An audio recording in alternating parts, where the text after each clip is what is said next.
नमस्ते शारदे देवी सरस्वती मतिपदे वसत्वं मम जीवाग्रे सर्वविद्यापदा भव। नमस्ते छात्रों, आप सभी का इस 10वीं कक्षा में स्वागत है। छात्रों, आप अपने जीवन का एक महत्वपूर्ण कार्य करने के लिए बढ़ रहे हैं। इस कार्य में आप अवश्य सफल होंगे, और होंगे क्यों नहीं, क्योंकि आपके मार्गदर्शन के लिए, पढ़ाने के लिए, सहायता के लिए राजेश्वर विद्यालय के सभी होनहार अध्यापक हैं। इस अध्यापकों से आप अवश्य ज्ञान लेकर इस कार्य में सफल हो जाएंगे। आज हम हिंदी विषय प्रारंभ करने वाले हैं। भाषा विषय इसलिए सीखा जाता है कि भाषा विषय से मानवीय गुण हर एक के जीवन में आ जाते हैं।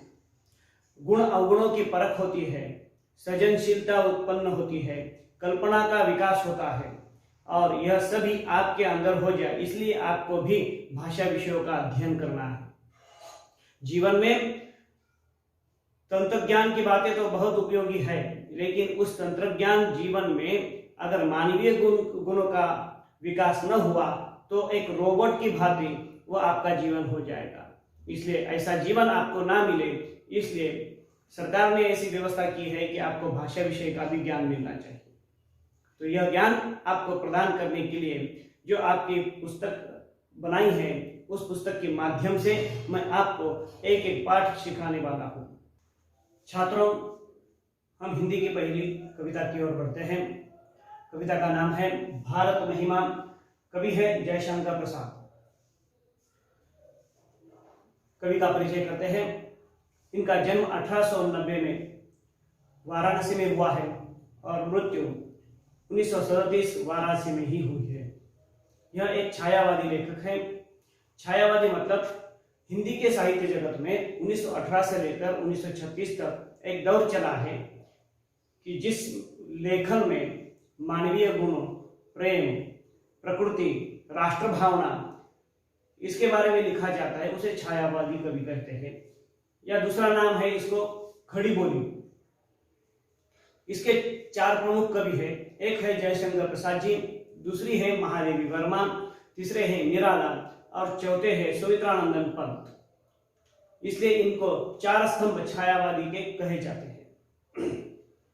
यह एक नाटककार, कथाकार, उपन्यासकार तथा निबंधकार के रूप में भी जयशंकर प्रसाद जी को जाना जाता है। इनकी रचना देखते हैं। प्रमुख कृतियां हैं इनकी काव्य के रूप में झरना, आंसू और लहर। महाकाव्य है इनका कामयानी। स्कंदगुप्त, चंद्रगुप्त, ध्रुवस्वामिनी, यह ऐतिहासिक नाटक है। कहानी संग्रह इनके प्रतिध्वनि, आकाशदीप, इंद्रजाल, यह है। इन्होंने उपन्यास भी लिखे हैं। कंकाल, तितली, इरावती, यह इनके उपन्यास है। चले हम कविता की ओर बढ़ते हैं। इस कविता में जयशंकर प्रसाद जी ने भारत के महिमा का वर्णन किया है। इसके नाम से हमें प्रतीत होता है।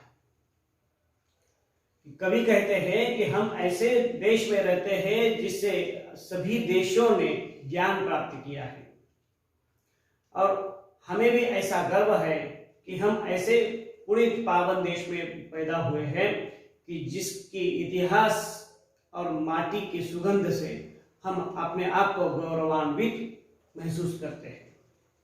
ऐसे इस गौरवपूर्ण भारत देश का हम क्या गौरव किया है कवि जयशंकर प्रसाद ने, यह सुनेंगे। आप वीडियो पॉज कर ये पूरी कविता एक बार पढ़ लीजिए, और इसके बाद में एक एक पंक्ति का हम अर्थ देखेंगे। हिमालय के आंगन में उसे किरणों का दे उपहार, उषा ने हंस अभिनंदन किया और बनाया हीरक हार। कवि कहते हैं हिमालय के आंगन में, घर के सामने जो जगह होती है उसे आंगन कहते हैं। वैसे हिमालय के सामने जो आंगन है उसमें यह भारतवर्ष बसा है। और रोज सुबह प्रातः काल, उषा यानी प्रातः काल, सूरज भगवान उगते हैं, अपनी लालिमा के साथ किरणों की वर्षाव हमारे भारतवर्ष के ऊपर करते हैं। उस समय ऐसा लगता है जैसे हिमालय के नोक के ऊपर, पेड़ पौधों के ऊपर, उसके ऊपर जमे वाले 2 बिंदु के ऊपर जो किरण चमकती है उसे लगता है जैसे हीरो का हार चमक रहा है। ऐसे हीरो का हार पहनकर भारत खुद को खुशहाली से गदगदित कर रहा है, आनंदित कर रहा है।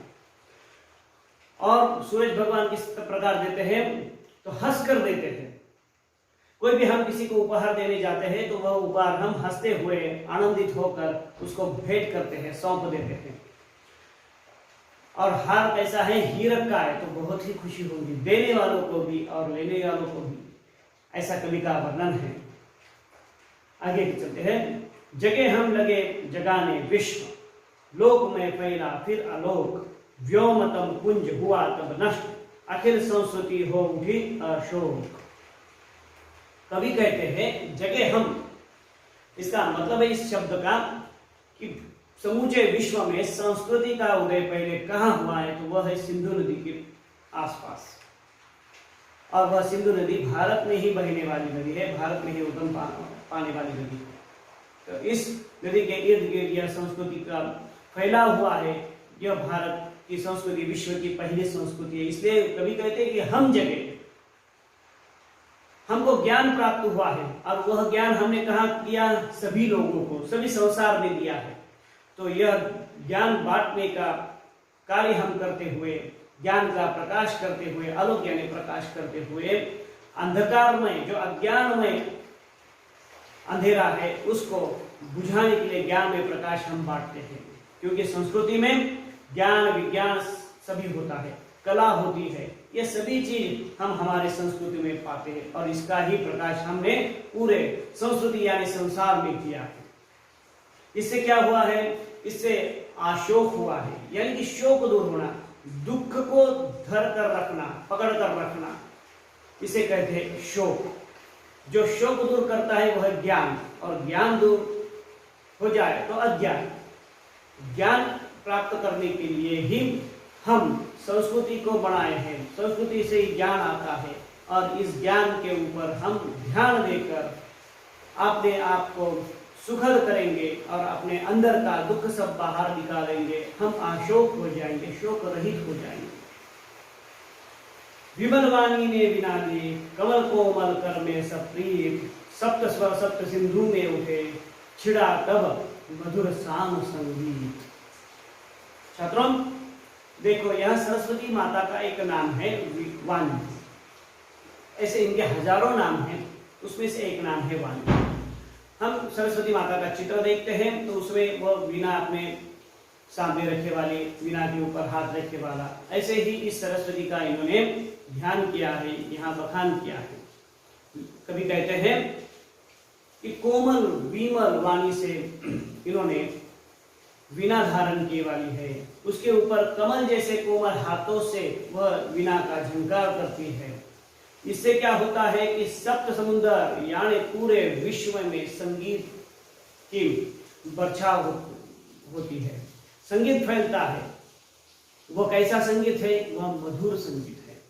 सामवेद से उत्पन्न हुए वाला, हमारे संस्कृति में 4 वेद है, ऋग्वेद, यजुर्वेद, सामवेद, अथर्ववेद। ऋग्वेद में प्रकृति की बातें की है, यजुर्वेद में यज्ञ याग कर्मकांड की बातें हैं, सामवेद में संगीत की बातें हैं, music of the father. Samaveda को म्यूजिक ऑफ द फादर कहा जाता है। और अथर्ववेद में आयुर्वेद की, औषधों की, पेड़ पौधों की बातें की गई है। तो संगीत का उद्गम हम सामवेद से मानते हैं। इसलिए सामवेद में जैसा गायन है वैसा गायन मधुरता से, अति प्रीत से, सप्रीत यानी कि बहुत प्रेम भावपूर्ण से, भाव विभोर होकर यह गान कर रही है।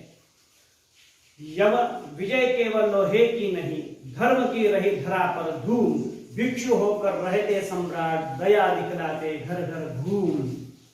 देखो, कविता पढ़ने में आसान है, सुनने में भी आसान है, लेकिन समझने में थोड़ी कठिन है, क्योंकि इस हर एक शब्द के ऊपर बहुत गहन विचार किया जा सकता है। कवि कहते हैं विजय केवल लोहे की नहीं, लोहा यानी यहाँ शस्त्र ऐसा उपयोग करना है, धातु लोहा ऐसा उपयोग नहीं करना है शस्त्र के बारे में। कवि कहते हैं कि हमने शस्त्र के बल पर ही सब कुछ नहीं जीता है, हमने समूचे विश्व को प्रेम से जीतने कि